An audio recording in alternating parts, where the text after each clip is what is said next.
Hello again, Dave Graybill, FishingMagician.com.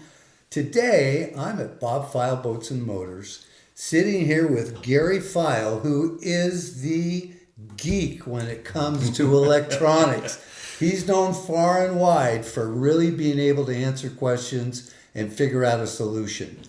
And one of the reasons I want to have Gary here is to demonstrate this Garmin unit.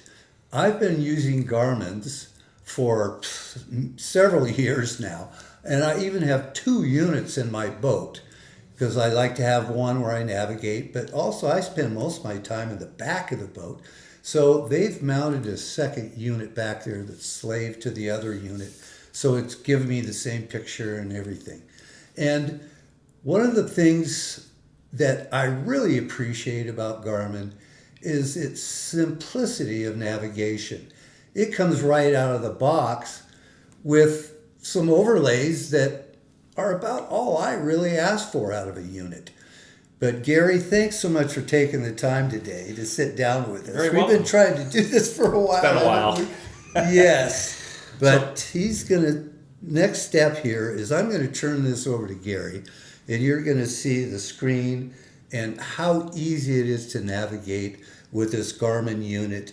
And Gary can also share with what their customers most ask about and what seems to be what they want from a unit and how Garmin answers those questions. Perfect. Thanks, Dave. I appreciate the intro. Thank you very much. So as Dave mentioned, we've been using Garmin's now here for 3 or 4 seasons, actually probably more like 5 or 6 now that I think about it. And we've been installing them on Dave's boat for a couple as well. What we again like about them, as Dave mentioned, it is extremely easy and user-friendly. And one of the things I get the most commonly people ask me is it easy to use? I don't do computers, I don't do phones, I don't text, I don't do this. Well, the good news is right now the Garmin's do offer extremely easy to use features that everybody is finding very helpful out there on the water. So one of the biggest things, as Dave mentioned, is when you first turn this unit on, it comes up and it asks you a few simple questions. It asks you if you're a motorboat or a powerboat, if you'd like to set a depth alarm, things like that. There's only 5 or 6 of them. It's just a part of the setup, but once you do that, it's done. But the reason they're asking that is they just want to get some information from you because this unit offers a lot of advanced features that you can utilize if you wish. However, the best thing is you don't have to do it if you don't want to. The nice part is once you answer those questions once, you will never have to do it again unless you do a reset. And then you will literally pick the screen you want to see. And after that, it defaults back to that. You pretty much turn it on and go fishing. That's great, Gary. That's what I love to hear. And that is going to be something anyone that's shopping for electronics is going to want to hear.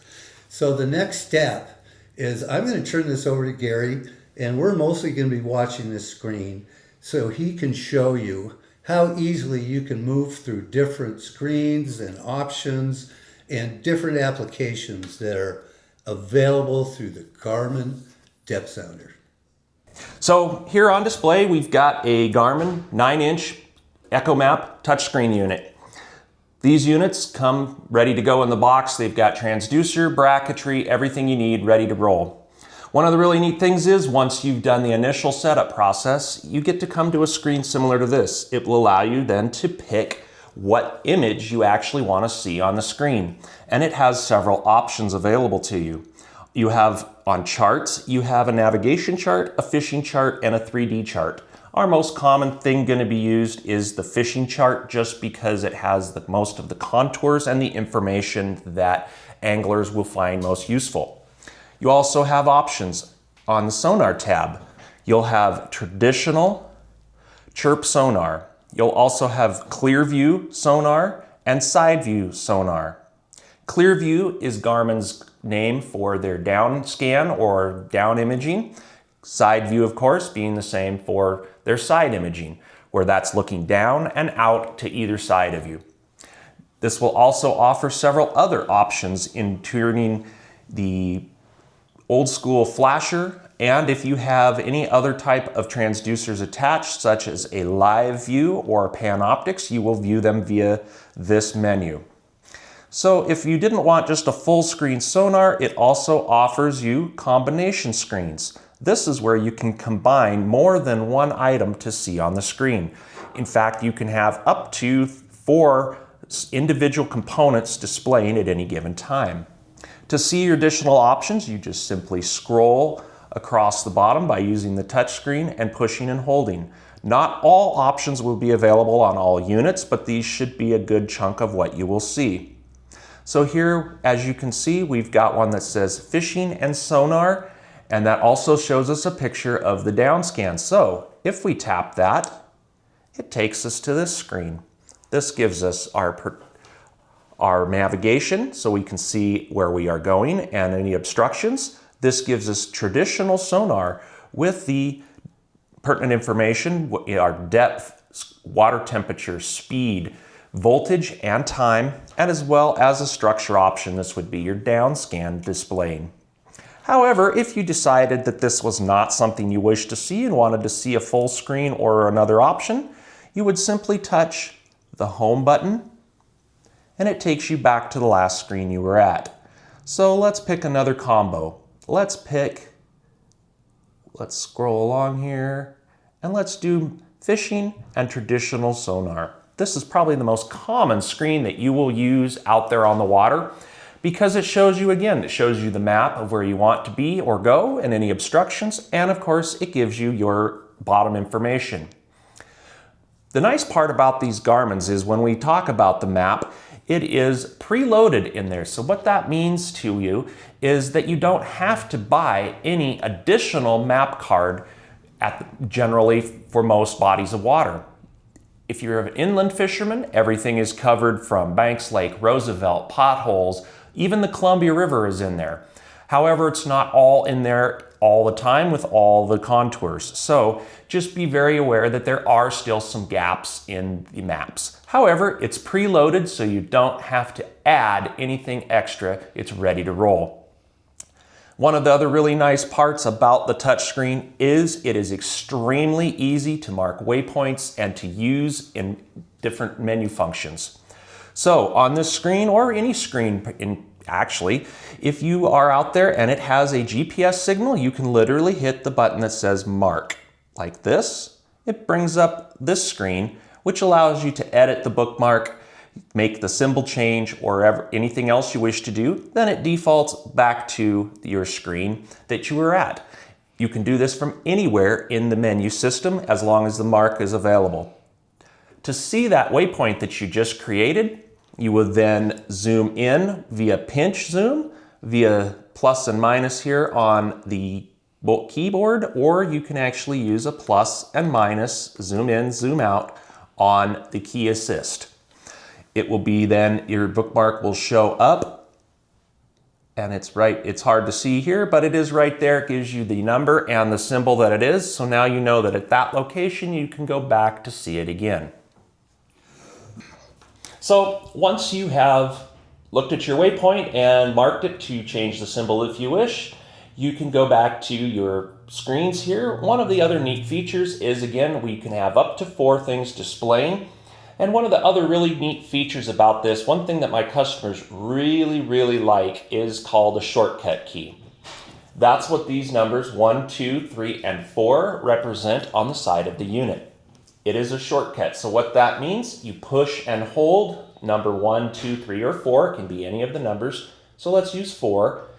You'll push and hold until this comes up and it says page saved to shortcut key 4, and you'll hit OK.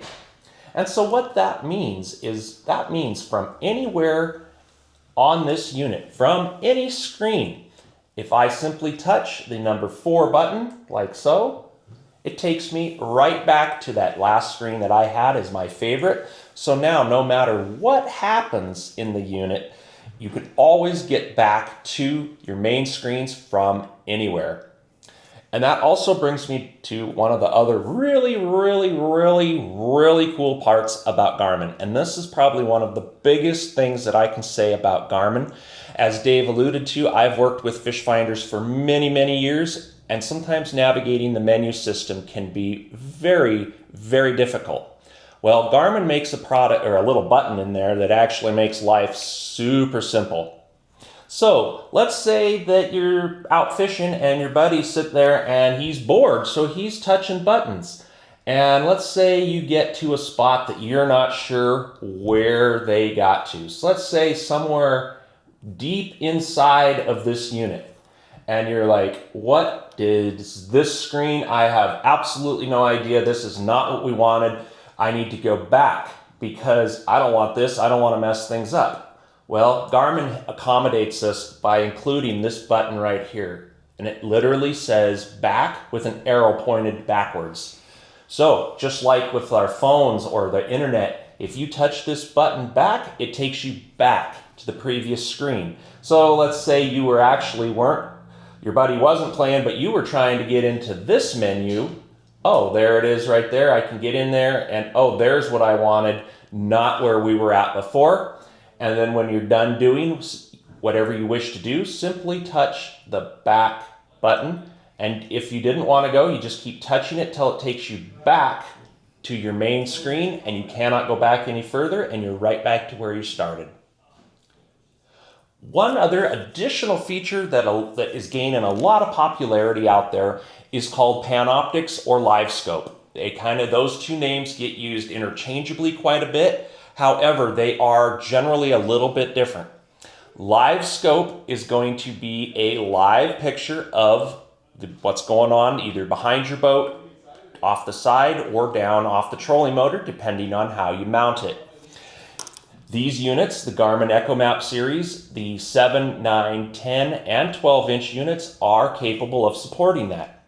And what that also does is when you go to your screen, if you have that option enabled, you would go to your chart page or any page here and pick sonar. Again, you would slide across and then you would have your different options for Panoptics and Live View. So this would be a demo version of what it would be showing us off the front. So you can see it is showing in real time things moving around as we move across this body of water. This is not necessarily the best option that they have. Garmin does offer a better option called Panoptics, and it will give you a better option and picture. So you get to that by going to the home screen, sliding across and picking, here it is, Live Scope Perspective or Live Scope Mode. This is the advantage that most people like with this. It gives you the ability to see structure, such as a bus, in this particular case, with fish moving around in real time. This is gaining real popularity in the salmon fisheries as the guys are using it down in Vernita to watch their plugs and downriggers and things and watch the fish come in and look at their bait presentation and decide whether it's what they want. So it allows you to quickly know whether your bait is working and attracting fish or if it's something you might need to try a different option for. That's just one option this has. Bear in mind that it is a separate transducer and a separate box that is required, so there is a bit more than just connecting it and off you go. But that's one of the advantages you do have here at Bob Files is we have all the equipment in stock and I'm able to show you what you would need and what pieces you will get. And so I can make this your purchase and transition into new stuff, electronics, pretty seamless. One of the other real quick things that I'm going to touch on is one of the things that people often ask me about is, hey, I was fishing up in Lake Chelan and I was on traditional sonar, which would be like this, and it would be showing me the arches, which are your fish, the bottom tracking. And they say, well, Gary, my depth started flashing. I was trolling, especially up by Mitchell Creek area. My depth started flashing.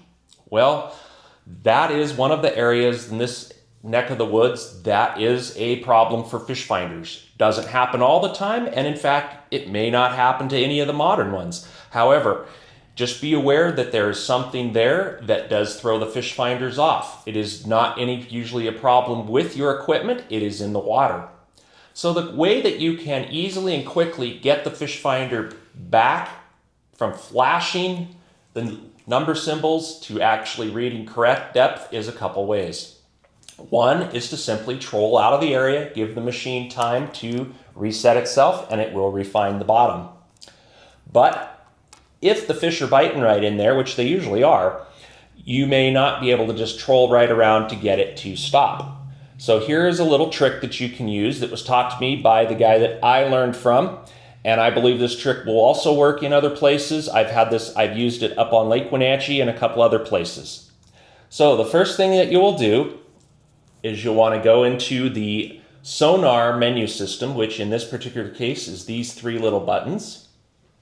And you're going to look for the button that says range. Generally, range should be in auto. What the range is doing is it's the graph that goes up and down the side of the unit.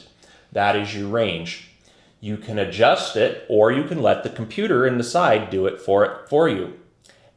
If you get into an area that the depth starts flashing, simply go into the range, select a random number. It doesn't matter what number it is. It could be 100, it could be 5,000 for that matter. Once you do that, just select Done. Give the machine a few seconds to recalibrate itself while it readjusts. If that does not fix the problem, go back in and change it back to auto by going back to the menu, going back to range, going back to auto, hitting Done, and it should relaunch the algorithm in here that finds the depth, and it should allow you to recapture the bottom, thus clearing up the flashing depth issue. So we were talking amongst ourselves, and I was talking with Dave Graybill, and one of the things that we find that people ask him, they ask me, we get a lot of our customers asking us, well, what's the difference in the charts that are preloaded in this? There's navigation chart and there is a fishing chart. Well, I'll show you the differences real quick so you can kind of get a good idea of what options might serve best for your purpose. So the nice part is, as normal, from any screen on the unit, go to the home page, and it brings up your options here. In this case, we wish to go to charts, and it gives us our options: nav chart, fishing chart, 3D chart. The 3D chart will just give you a 3D version, allow you to manipulate the image and move it up and down to the sides. Does not necessarily show a lot of information that's useful for most of our stuff. The fishing chart, on the other hand, is one that we will find ourselves using a lot, especially if you're fishing banks or potholes or some of the smaller lakes and reservoirs in our area. There's really is an advantage to be knowing where the humps and the holes are. One of the neat things, again, with the Garmin series of Echomap units is it is preloaded with Navionics mapping software. There are two versions available. There's inland and there's coastal. In our case, we're going to look at the inland, but you could also get coastal if you were going to be utilizing this unit in a coastal area. So let's go out front of us here in the Wenatchee River, in the Columbia River. So you can see, here's a good example. I'll zoom in a little bit more, get it tight on the screen. So I know it probably is a little difficult to see here on the screen, but there's quite a few contour lines out there in the Columbia River. So what that means is you could say, okay, I want to stay in the 75-foot contour zone, so that you could say the fish, you keep your downrigger at 60 feet. That then, of course, allows you to have consistency where you don't have to worry as much about your downrigger catching something or running into something, if you know that that contour line continues to go. However, again, there are some gaps, as we discussed, and in the Wenatchee area, right above the Old Station Bridge, it kind of stops just before you get to Rocky Reach Dam. Actually, I'm mistaken. My mistake. This one is the updated version, has a little more. Once you get above it, there is also some more contour information. So you can see that it's very densely packed contours, down to 1 foot contours in some cases. So that's really, again, useful if you're really trying to target things along the shorelines or look for the humps and or the holes for jigging for walleye, or if in a coastal area for bottom fishing. Let me go back to the home page here and I'll show you the navigation chart. So the navigation chart allows you to do a little bit more of your routes and trail running. So if you make a route, say the potholes, you have a specific route through the dunes that you know will be safe in all water conditions, you could map that route out on the unit and you can save it as a route that will always be there. The nice part about the touchscreen is then you can go in and manipulate the route, change buoys or markers. So in this case, it's again hard to see, but there is a line already in there through waypoints. Someone has made a route or a trail through this area. So that allows you to continually follow that and keep in a safe water.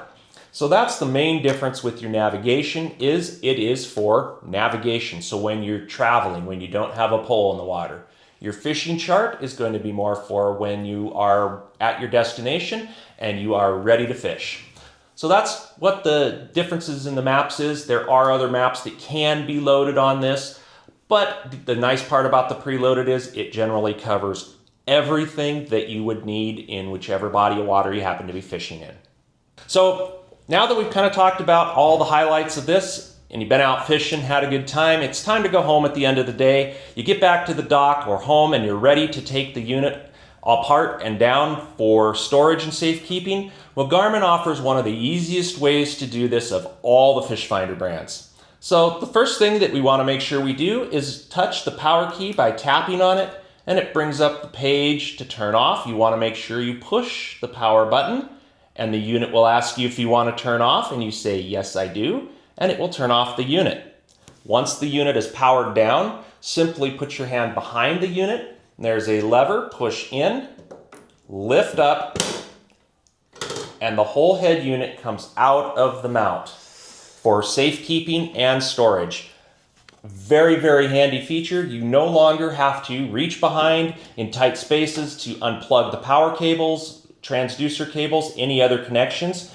And when you're done and ready to use the unit again, it simply drops right back in its cradle and can be ready to go again. And they do have some units you can turn the self power on. It will power up when it turns on when it hits power, so you can actually have it ready to go for your next use. Be careful, make sure you disable this feature if you're going to leave the unit in there for long-term storage because it can drain your battery. Otherwise, the Garmin Echomap series is one of our top selling units. It is our most fan favorite and it wins hands down for ease of use. Gary, thank you for taking the time to share some of your knowledge, and it's vast, on the electronics. And I think people can understand now why I really like these Garmin units. It's probably been one of the best things that we ever did for Dave's boat, because the reason we like it is Dave hasn't had to ask me about fish finders at all. In fact, it's usually something else that if anything goes wrong, it's not the electronics anymore. And I think that is the biggest calling card. I have multiple customers that have told me they've gone to Garmin, and the only reason they call me is to ask me how they can make their machine do more with a lot of the advanced features. And I often tell them, I'm like, I bet you never thought you'd be asking me about that. And they kind of sheepishly look at me and grin and go, yeah, you're right. I never thought I could do this. So Dave's definitely right. It is something that once you get it, it's so easy to use. My customers love it. And you won't be disappointed in the new modern electronics that's available out there to you. The advantage of getting the right unit by talking to Gary, by getting it professionally installed, you're not going to have the issues that other people do. So I highly recommend, if you're looking for a unit, talk to Gary down here and have the folks at Bob Feil Boats and Motors do the installation. Thanks again, Gary. You're welcome. And Thank you, Dave. I really appreciate it, and I know that my viewers will appreciate it as well. Perfect. Well, as we've all said, if they have questions, please let me know. There's no such thing as a stupid question with these. I know people think there is, but there is not, because sometimes we all know the instruction sheets don't sometimes necessarily tell you the best way to turn this unit on and off. Well, that's what you can ask. Ask me, how do I turn it on? Why isn't it doing this? Well, it's not a silly question. Ask me anytime. Thanks again to Dave Graybill, the fishing magician. Please keep in tune with him. He's got all the tips and tricks. Thanks again, Gary. Thanks, Dave.